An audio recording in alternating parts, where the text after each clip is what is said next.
Hi, I'm Amy from Killer Acrylic. Welcome back to my channel. In today's video I'm going to be showing you how we take my client Becci from a long almond shape, which had been on for about 4 weeks, and we're changing them to this lovely matte coffin design.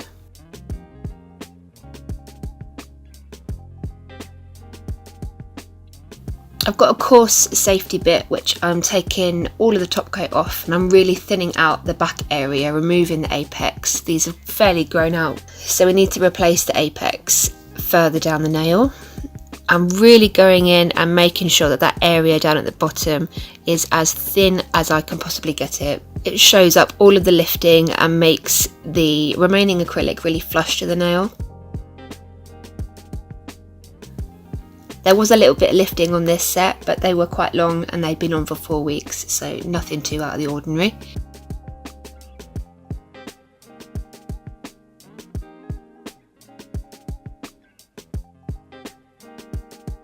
Making sure I'm going right into the side walls.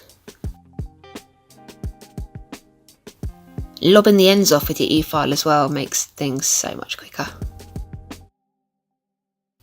Taking away the apex, any top coat, and going in at the old apex area to remove any bulk. And you can see the lifting shows up as really pale, so you can see exactly where it is.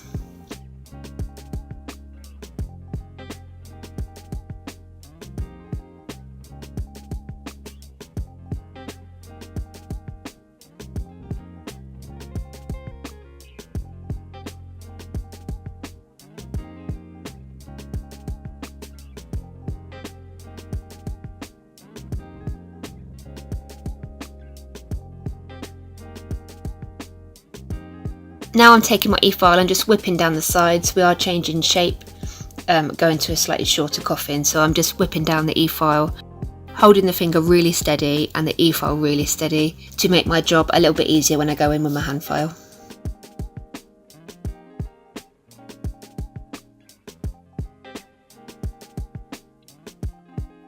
Flipping the hand round and checking before I go in with my hand file that everything is straight, and if it isn't straight I need to adjust the angle which I hand file.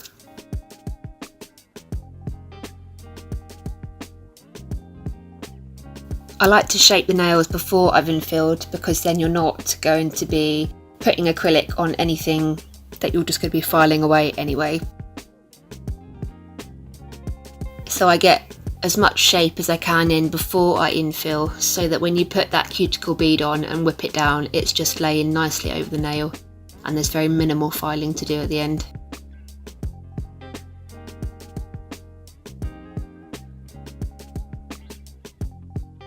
Then I move on to my cuticle work, taking a cuticle pusher and pushing the cuticles back.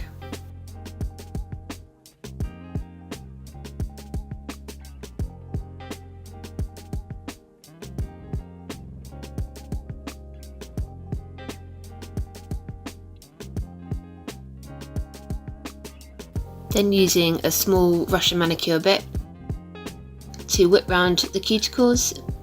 Becci's got lovely hands and skin, so she doesn't really need that much work.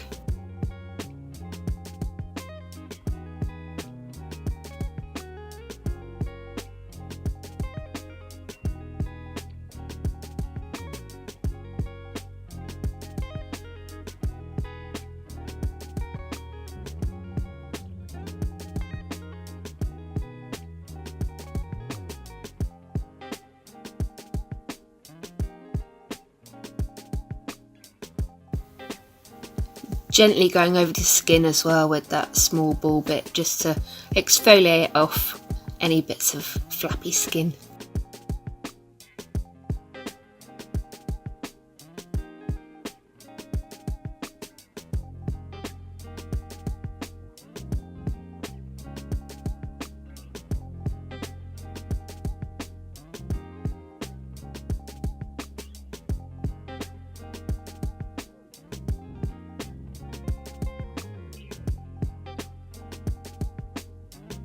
Then I'm using a 180 sanding band and going right in on those side walls to clean up down there, and then removing any lifting. I use my hand file to thin it out if I don't think it's already thin enough, and then holding the sanding pad flat to the nail, I just tickle it over the top and it just obliterates and goes away. You're not holding it at an angle, it has to be flat, otherwise you're going to cause damage to the natural nail.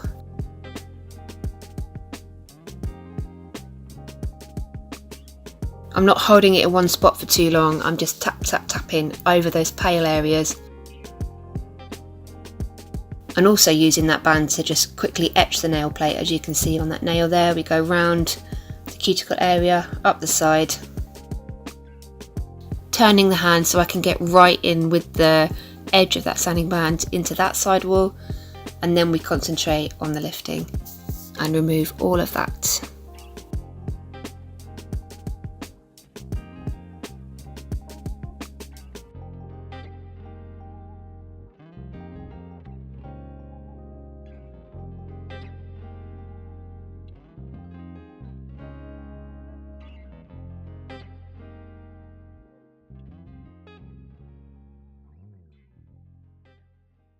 Thinning it out slightly, going back in with the sanding band.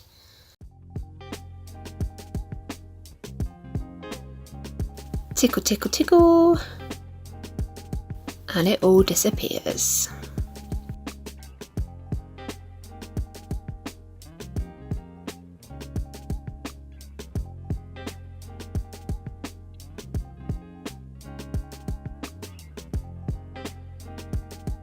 So here you can really see how flush that remaining acrylic is onto the nail.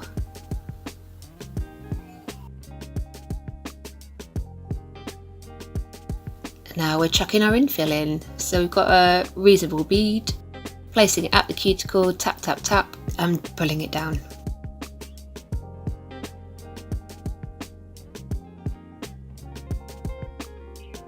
It puts the apex in for us, so we don't need to add any more, just one bead and we're done.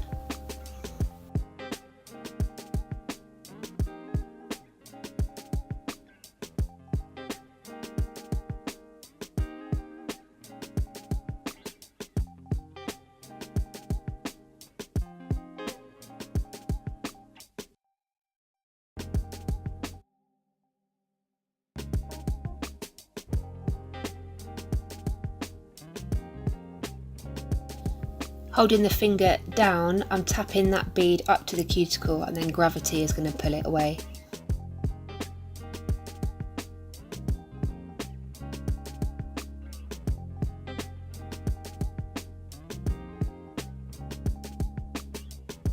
So I'm using a high-speed monomer for this infill, and that bead just set up a little bit quicker than I would have liked. So I take smallish wet bead, place it over the top where you can see that little join, and just drag it over to neaten things up again.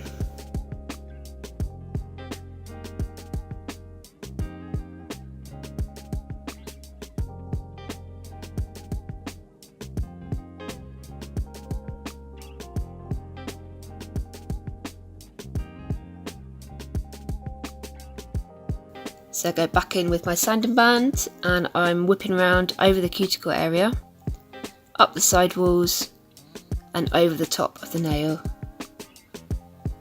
We've already put most of the shape in that we wanted. There isn't a lot of filing to do.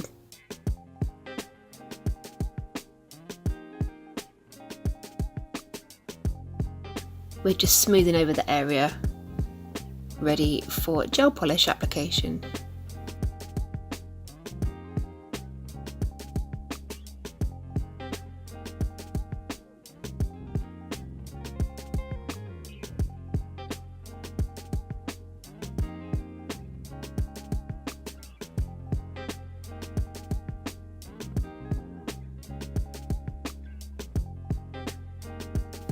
So I used two candy coat colours, which I will put in the description box down below. I'm not keen on candy coat. They last really well, but we did end up having to do 3 coats of this. And I don't have time for 3 coats. I don't want to do 3 coats.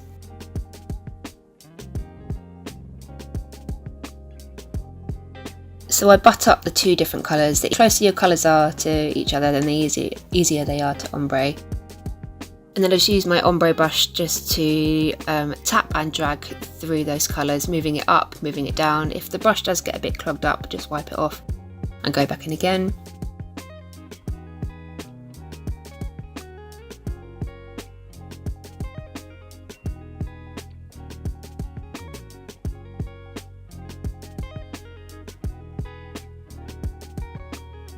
And I repeat that again, making sure the colours just touch. And this time I use more of a dragging motion back and forth over the nail.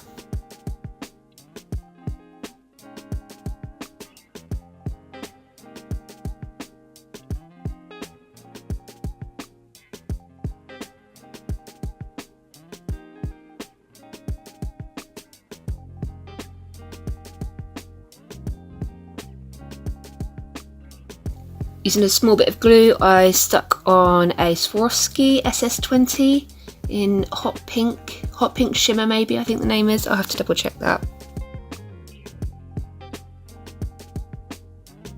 Then I put a little bit of hard gel around the outside of that, which is going to help secure it even more because it is obviously quite a large crystal.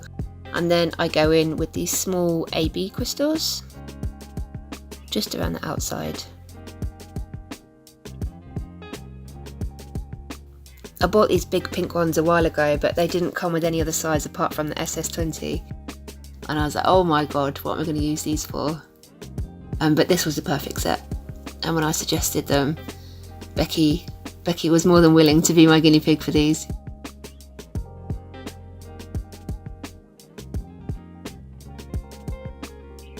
I love that you can throw ideas at your clients, and it's not something that they would necessarily have picked, but at the end they really enjoy it and love the fact that they've got something unique that they wouldn't have chosen before.